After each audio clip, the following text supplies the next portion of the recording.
Buenas noches, al saludarlos estamos iniciando la emisión estelar del noticiero de la televisión cubana. Ya les presento los titulares. Llegó a La Habana primer ministro de Haití. Valora canciller de Zambia de muy provechosa su visita a Cuba. Expresan gobierno colombiano y FAREP disposición para concluir tema agrario en el diálogo de paz. Conmemoran aniversario 58 de la excarcelación de los moncadistas. El primer ministro y titular de Planificación y Cooperación Externa de la República de Haití, Laurent Salvador Lamotte, llegó este miércoles a nuestro país en visita oficial que se extenderá hasta el próximo viernes. En la terminal aérea José Martí, el jefe del gobierno haitiano fue recibido por el viceministro de Relaciones Exteriores de Cuba, Rogelio Sierra. Desde el inicio de la cooperación médica con ese país, hace 15 años, han prestado servicios en Haití más de 11.000 colaboradores cubanos. En Cuba se han graduado 1.236 estudiantes de la nación caribeña, mientras otros 332 cursan estudios en la actualidad.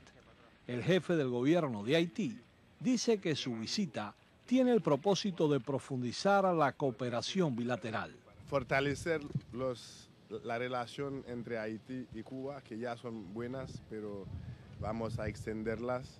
Y Haití es un gran amigo de la República Cubana y estoy muy feliz de estar aquí para tener reuniones de trabajo con las autoridades cubanas y también para ver cómo van nuestros estudiantes haitianos que están estudiando acá, y para darle las gracias al gobierno cubano para el apoyo, la colaboración, la solidaridad entre Haití y Cuba. Néstor Pardiño, Sistema Informativo de la Televisión Cubana. Estudiantes de la Universidad de Ciencias Médicas de La Habana realizaron este miércoles la asamblea plenaria previa al 8º Congreso de la Federación Estudiantil Universitaria. Al debate asistió el ministro de Salud Pública, Roberto Morales Oqueda, la primera secretaria de la Unión de Jóvenes Comunistas, Yuniaski Crespo Vaquero, y otros dirigentes estudiantiles. La ubicación laboral y las inquietudes sobre cómo se decide y realiza este proceso abrieron el debate previo al 8º Congreso de la FEU en la Universidad de Ciencias Médicas de la capital. Lo esencial, según señalaron algunos delegados, es contar con la información precisa sobre las opciones de trabajo y las especialidades que se ofertarán. La mayoría de los estudiantes no tienen conocimiento de cómo se maneja el proceso de ubicación laboral. Los estudiantes que mejor manejan esta información son los años terminal, 5º y 6º año. También se abordó la necesidad de actualizar la bibliografía académica. La intención que pretendemos es que cada estudiante pueda tener en soporte digital y también de manera impresa toda la literatura básica y que de igual manera podamos hacer una inversión para mejorar las bibliotecas. La Comisión de Docencia e Investigación invitó a los participantes a debatir acerca de las exigencias para ingresar a la carrera de medicina. Hay que estudiar mucho y además de estudiar hay que estar en diferentes funciones porque uno tiene que ser alumno ayudante según el perfil que a uno le guste, tiene que investigar, tiene que estar en las actividades extensionistas como joven integral. Por eso es que pedimos la exigencia y exigir también vocación y promedio en correspondencia con nuestra carrera universitaria. Este estudiante hondureño se declara un cubano nacido en el extranjero. En su intervención, reconoció la labor de la organización en la formación del pensamiento de los jóvenes médicos. Eso más que todo, trabajar valores que nos inculcan, nos enseñan valores, el humanismo, la solidaridad. Los delegados también pidieron que se reevalúe la manera en que se desarrolla el proceso de análisis de la integralidad de los estudiantes, un paso esencial en la ubicación laboral. Lisandra Sesto, Sistema Informativo de la Televisión Cubana. El canciller de Zambia, Efron Chakupalungu, recorrió la Escuela Latinoamericana de Medicina como parte de su visita oficial a Cuba. El diplomático intercambió con la dirección del centro y los estudiantes zambianos que se preparan en la prestigiosa institución docente. De muy positiva valoró el canciller de la República de Zambia su visita oficial a nuestro país. el también miembro del Parlamento zambiano anunció la apertura de una sede diplomática de su país en La Habana. Para anunciar la decisión del gobierno de Zambia de abrir una embajada en Cuba. Las proyecciones futuras son las de llevar nuestras relaciones bilaterales desde la parte formal hacia la parte más económica. El jefe de la diplomacia de Zambia condenó el bloqueo estadounidense a la isla y abogó por la liberación de nuestros hermanos prisioneros en cárceles del imperio. Recientemente en la cumbre de cancilleres celebrada en Maputo, que Zambia apoyó a la República de Namibia en la moción a favor del levantamiento del bloqueo y también a favor de la liberación de los 5.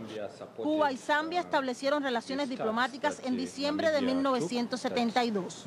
Más de 160 estudiantes zambianos se graduaron en la mayor de las Antillas, 154 de ellos en nivel superior. Actualmente, 34 becarios de la nación africana se forman en Cuba en especialidades de salud, educación y deportes. Este viernes concluye la visita oficial del canciller de Zambia a nuestro país. Magalis Rodríguez Barona, Sistema Informativo de la Televisión Cubana.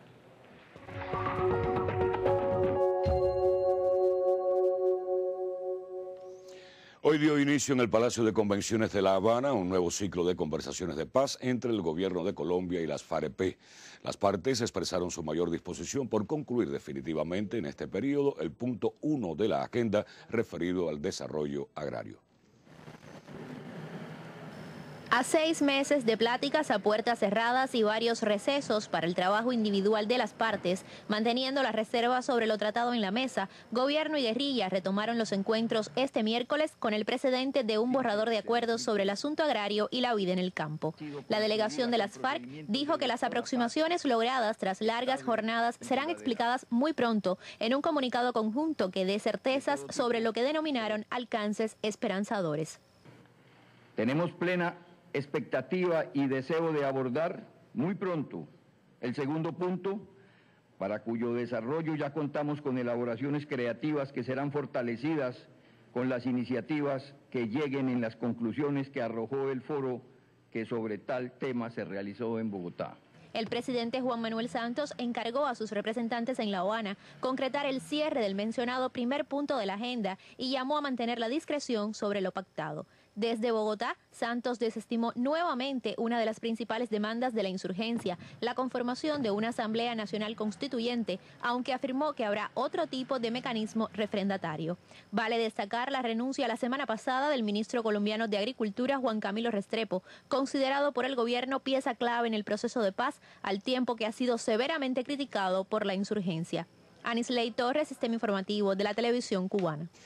La Asamblea Nacional de Venezuela rindió homenaje este miércoles a los 11 venezolanos asesinados durante los hechos violentos promovidos por la derecha el pasado 15 de abril, luego de que el candidato perdedor Enrique Capriles Radonsky desconociera los resultados de las elecciones.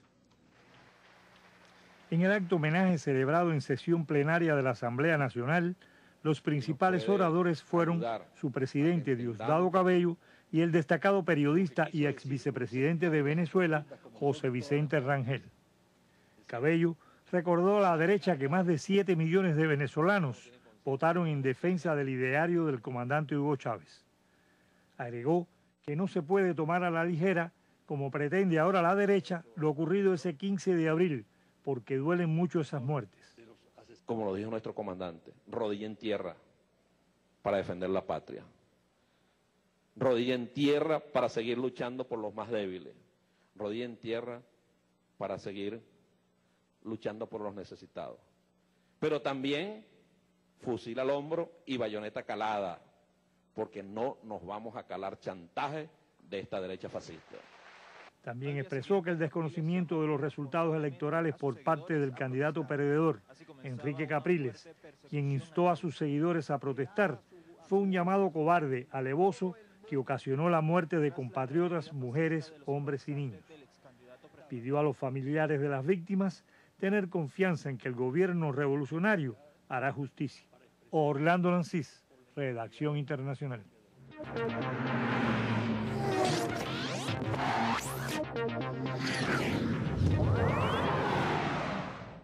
Saludos amigos del deporte.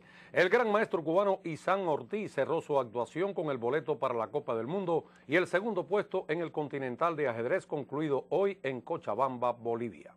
Izan hizo tablas en la ronda del adiós frente al gran maestro argentino Diego Flores, tras 28 movidas de una apertura inglesa para completar 8,5 puntos a uno de su homólogo peruano Julio Granda, quien retuvo la corona.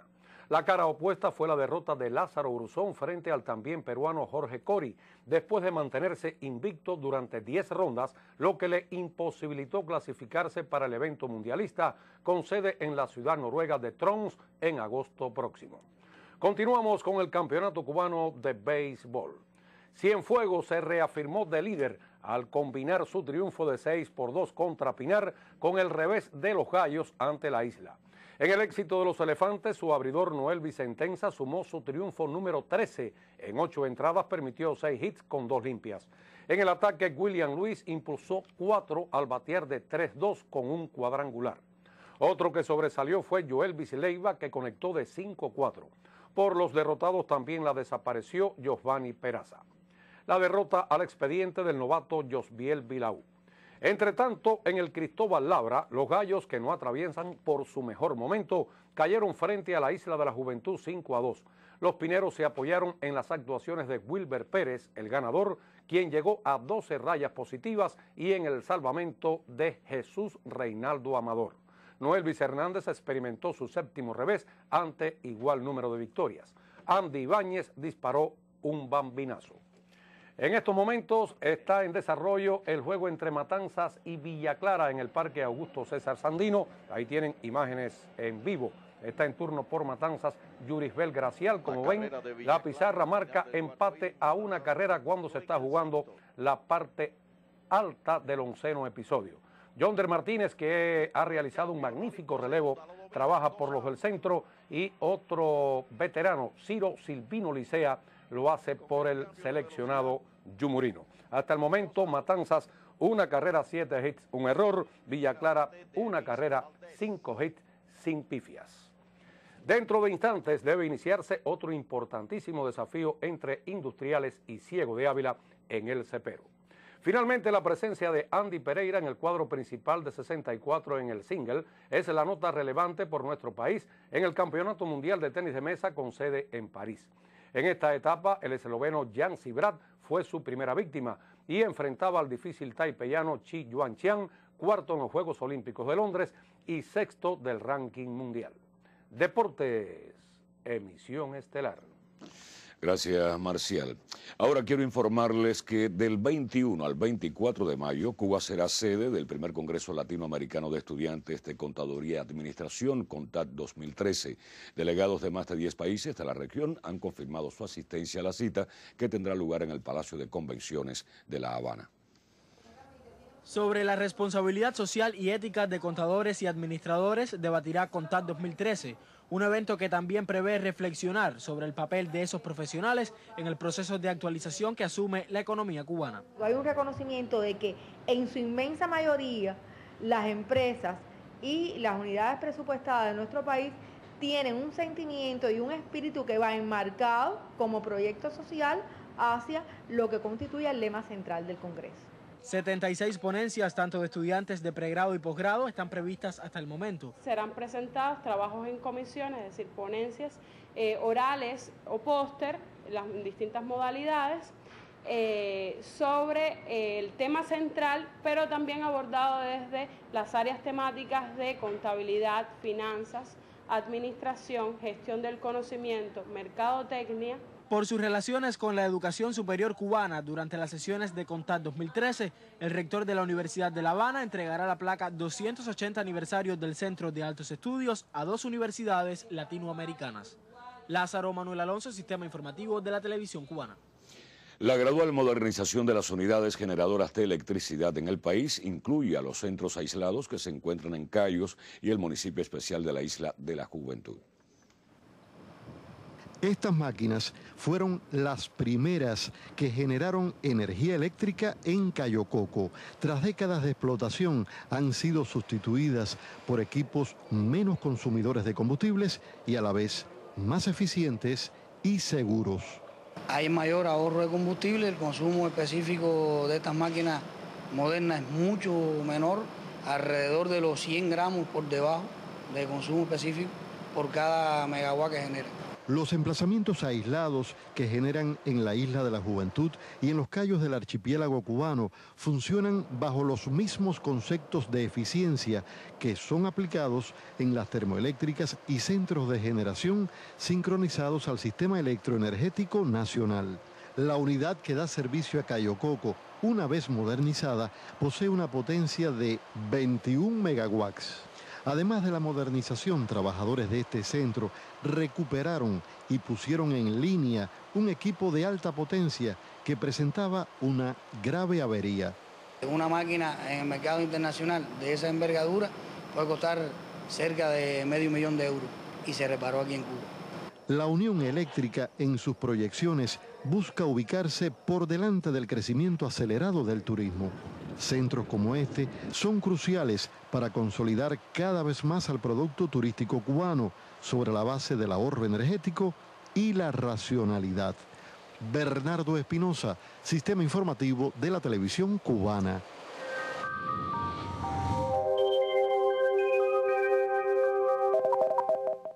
Hola, ¿qué tal mis amigos? Pues miren, en el tiempo esta débil vaguada, que es lo que queda de un frente que estaba en el Golfo de México hace unos días, recuerdan ustedes, pues sigue dando algunos nublados ahora en la zona oriental y central, fundamentalmente en zonas de la costa norte, pero también se ven algunas áreas con chubascos aislados en Pinar del Río y en otras partes del occidente y centro del país.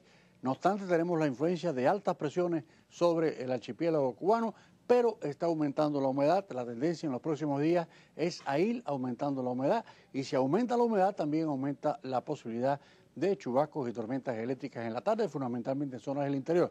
El pronóstico para mañana será de mucho sol por la mañana y tendremos temperatura mínima por la madrugada de 21 a 23 grados para el occidente del país, y en la tarde valores de la temperatura entre 31 y 34.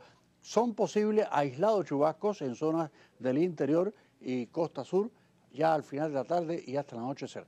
En la zona central del país tendremos también mucho sol por la mañana, 20-21 grados de mínima por la madrugada, por la tarde 31-32 grados, con un poco más de lluvia, algunos chubascos, algunas tormentas eléctricas en zonas del interior y costa sur, fundamentalmente en horas de la tarde, mientras que en la región oriental tendremos cielos parcialmente nublados, algunas nubes y sol por la mañana, mínimas en la madrugada de 20 a 22 grados, mientras que por la tarde habrá bastante calor con temperaturas de 31, 32, 33 y hasta 34 grados Celsius en la provincia de Granma, con algún chubasco aislado ya al final de la tarde, también al anochecer. En los próximos días, como les dije, hay una tendencia al incremento de la humedad, sobre todo para el centro y el oriente del país. Eso quiere decir también incremento de la producción de chubascos y tormentas eléctricas en horas de la tarde. Y con respecto a las temperaturas, bueno, las temperaturas siguen bastante elevadas, por eso es que con el calor y con la humedad se va a producir más chubascos y tormentas eléctricas en la tarde, un poco más por lo menos que en estos días. Ya estamos entrando en definitiva en la segunda quincena de mayo. Hasta mañana y como siempre pasen una noche muy feliz. Gracias, doctor. Repasemos otros temas del acontecer internacional. Miles de personas volvieron a llenar este miércoles las calles de Madrid, en España, para celebrar el segundo aniversario del movimiento 15 de mayo. Los manifestantes reiteraron su descontento con el sistema político, económico y social. Con el lema de la indignación a la rebelión, Scratch al sistema, se convocó a los españoles a salir a plazas y calles para conmemorar este nuevo aniversario. Los asistentes se reunieron en el Gran Parque de Arganzuela, de donde partieron hacia la Puerta del Sol, lugar en que se celebró el acto central frente a la sede de la Comunidad de Madrid. Además de esa concentración, tenían previstas otras actividades como teatro, talleres y diferentes exposiciones. La economía de la zona del euro afronta la recesión más larga de su historia, al cumplir un año y medio en contracción. La eurozona está lastrada por el decrecimiento económico de Francia, Italia, España y por un aumento insuficiente de Alemania, según la primera estimación trimestral del Producto Interno Bruto publicada hoy por Eurostat. En medio de este panorama, Suiza decidió aplicar cuotas para inmigrantes a 17 países de la Unión Europea a partir de junio venidero. Suiza, que no pertenece al bloque regional, regional ha registrado un aumento en el ingreso de trabajadores de hasta 80.000 al año, lo que disparó el precio de la vivienda y desató críticas de partidos de derecha. En Londres, un tercio de los legisladores del Partido Conservador en el poder votó en contra del primer ministro David Cameron, en protesta por su postura de mantener a Gran Bretaña en la Unión Europea. La situación alimentaria mundial y la amenaza para la salud que provocan las acciones de las transnacionales de alimentos es el tema del comentario internacional de hoy. La periodista Daisy Gómez aborda varias aristas de este asunto. Buenas noches. Gracias, buenas noches. Recientemente Cuba fue felicitada por la Organización de Naciones Unidas para la Alimentación y la Agricultura, FAO, según sus siglas en inglés, por haber cumplido anticipadamente la meta de reducir a la mitad el número de personas desnutridas antes de 2015. La malnutrición y la falta de alimentos es una de las crisis que sufre hoy la humanidad. Unos 870 millones de personas en el mundo padecen hambre porque no tienen el dinero para comprar su manutención. Aunque hay más oferta que demanda de los alimentos, los precios se mantienen artificialmente altos. Detrás de esa tragedia está el poder de las grandes transnacionales fabricantes de semillas transgénicas, herbicidas, fertilizantes y hasta el propio alimento empaquetado.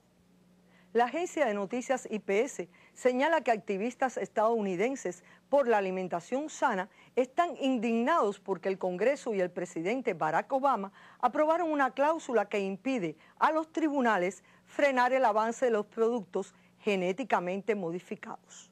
Los ambientalistas llaman a esa norma Ley de Protección de Monsanto, pues esa corporación multinacional de productos agrícolas presionó a su favor a los congresistas durante al menos un año. Los agricultores norteamericanos han sufrido pérdidas económicas porque sus cultivos de maíz, soja y algodón han sido contaminados por las semillas transgénicas que produce la multinacional, quien después los demanda por el supuesto uso de estas sin pagar patente. El pasado año Monsanto duplicó casi sus ganancias, que alcanzaron 2,94 billones de dólares. Pero un peligro mayor se encierra en el dominio de estas gigantes del agronegocio y es el daño a la salud de los consumidores. Las denuncias de expertos sobre el aumento de partos prematuros, diabetes y cáncer en los lugares donde se han empleado las semillas o los químicos producidos por estas corporaciones aumentan cada vez más. Para el próximo 25 de mayo está prevista una protesta contra Monsanto en 268 ciudades de 36 países, donde rechazarán su impacto negativo en la agricultura. La convocatoria pide que los gobiernos investiguen los efectos a largo plazo de los productos transgénicos elaborados por ese emporio y sus similares. La batalla solo comienza. Gracias por su amable atención. La solidaridad con la causa de los 5 gana cada día más espacio en todos los sectores de la sociedad. La plataforma pastoral cubana se suma a este empeño por la reunificación familiar de Gerardo, René, Ramón, Fernando y Antonio. Las madres de René y Fernando González participaron en la jornada de solidaridad con los 5, realizada en el Seminario Evangélico de Teología de Matanzas, como parte de las actividades que desarrolla la plataforma pastoral cubana por el reclamo de la reunificación familiar de los héroes presos injustamente en cárceles del imperio. Durante la velada, el rector del seminario, Reinerio Arce, resaltó la necesidad de poner fin a la injusticia que hace 15 años separó a Gerardo, René, Ramón, Fernando y Antonio de sus familias. El reverendo Pablo Den Marichal, coordinador de la plataforma pastoral cubana, hizo referencia a los esfuerzos de las diferentes denominaciones religiosas en Cuba para romper el muro de silencio y difundir la causa de los 5 héroes como defensores de la paz y la esperanza. Tenemos que llegar a Obama, tenemos que sensibilizar y tenemos que hacer de que él se dé cuenta que esta es una verdad muy grande, que es una injusticia tremenda, y lograr el regreso de Gerardo, sobre todo, que es el que más nos duele. Teniendo a Gerardo aquí ya lo vamos a tener a todos. Para mí será de tremenda alegría tener a Fernando, pero sigue doliéndome que los compañeros que estuvieron junto a él en esa misma lucha todavía sigan castigados por algo tan inconcebible que sea por lo que hicieron ellos, que fue defender vidas. Las expresiones de solidaridad también llegaron desde el arte como una vía para unar voluntades y fortalecer ese importante eslabón que es la familia a favor de la libertad de los 5 luchadores antiterroristas. Desde Matanzas, Eliane Taguas Merino, Sistema Informativo de la Televisión Cubana.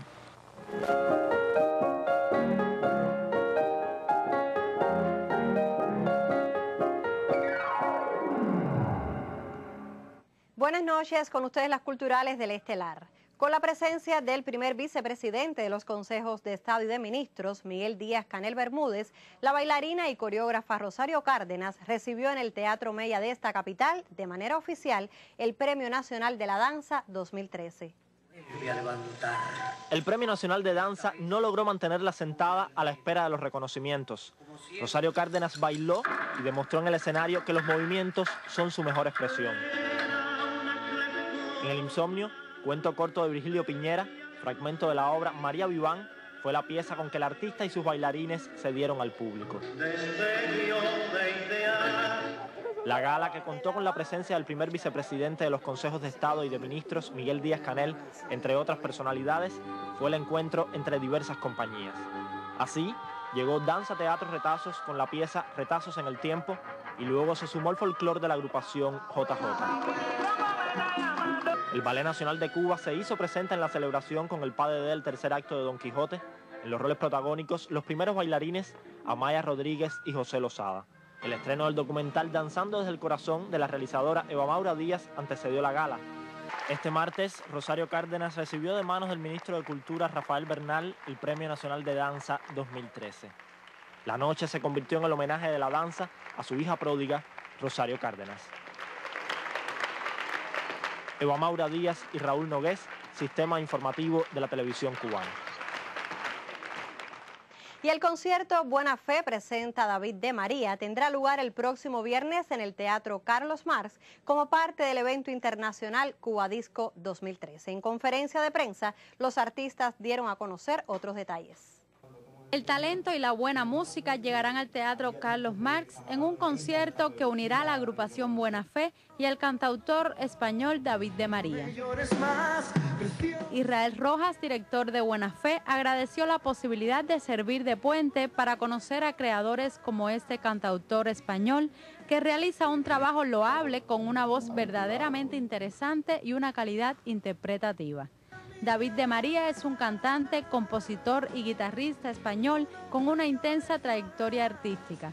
Cultiva el género pop rock vinculado siempre a sus raíces andaluzas con un referente de clásicos sin dejarse llevar por modas pasajeras. David de María afirmó durante el encuentro que este podría ser el inicio de una conexión de amistad y enriquecimiento mutuo.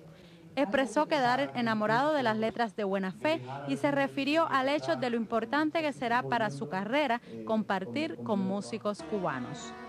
Leti Alvarado, Sistema Informativo de la Televisión Cubana. La información termina en las culturales del Estelar. Soy Dianic Flores y le reitero las buenas noches. El 15 de mayo de 1955 fueron escarcelados Fidel y los demás sobrevivientes del Moncada tras 22 meses de encierro en el mal llamado presidio Modelo. Hoy el pueblo pinero recuerda aquel suceso. Como hace 58 años, hoy la historia convocó al pueblo pinero. La escalinata del antiguo presidio Modelo por donde el 15 de mayo de 1955 descendieron Fidel y sus compañeros para poner proa a la nueva aurora se llenó de niños y jóvenes, de poesías y canciones.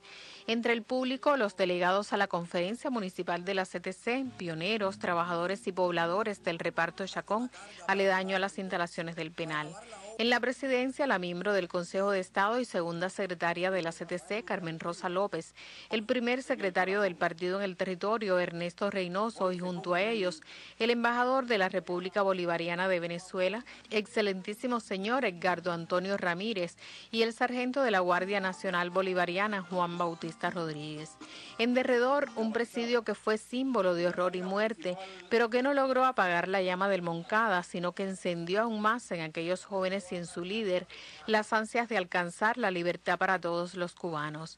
Fecha simbólica la de este 15 de mayo para que un nuevo grupo de militantes del Partido Comunista de Cuba y la Unión de Jóvenes Comunistas recibieran su carné con el compromiso de mantenerlo conquistado. Es 15 de mayo y la historia convoca. Esa historia que no deja morir el recuerdo de todas las gestas, que no deja apagar las luces que por esta escalinata bajaron en pos del triunfo de la obra que hoy disfrutamos.